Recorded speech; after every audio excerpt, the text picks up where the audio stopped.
Hi guys, samahan nyo naman ako maglinis ngayong umaga dahil ako lang mag-isa kaya naglilinis ako habang wala pa yung mga anak ko. Pasensya na kayo dyan guys dahil yung sofa ko dahil sa sobrang laki walang magkasya talaga na cover talaga sa kanya, so kailangan ko talaga yan pagawaan at patahian para talaga magkasya. Ako lang talaga mag-isa dito sa bahay ay grabe malinis talaga yung aming tahanan dahil tuloy-tuloy ang paglinis ko dahil wala sila kasi pag dumating sila wala na silang gawain galing sa school. At tayo bilang isang ina ay kailangan talaga natin maglinis sa ating pamamahay no bago tayo mangampit bahay. So ayan na, kailangan talaga malinis ang paligid natin kasi maraming lamok talaga dito sa amin guys pag hindi talaga tayo maglinis. Kahit simpleng pamumuhay lang ang meron ako, kaya kong magtiis para sa mga anak ko at sa pamilya ko, o diba? Well, Lord, thank you for everything sa lahat ng blessings no. Bisag kung anira kahit paano ay nakamit ko magkaroon ng sariling bahay at hindi na ako mangupahan dahil naman sa ilang years talaga ay nangupahan talaga ako guys hanggang noon, hanggang ngayon.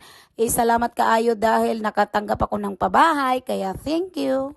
At dahil yung lutuan natin ay nandyan lang talaga yan, kaya araw-araw kong nililinisan yan bawat saing ko, bawat umaga kasi para hindi talaga siya kailangan na para talaga hindi siya kalawangin, kaya ganyan ko talaga siya alagaan kasi alam mo kung bakit ang mahal niya, Diyos me yung Marimar. So kahit papano ay nakamit natin yan, kaya thank you sa lahat. Bukod dyan, doon sa saingan ko ay meron din akong ano bang tawag dyan, so abuhan para yan sa mga kahoy yung maglata-lata ko guys.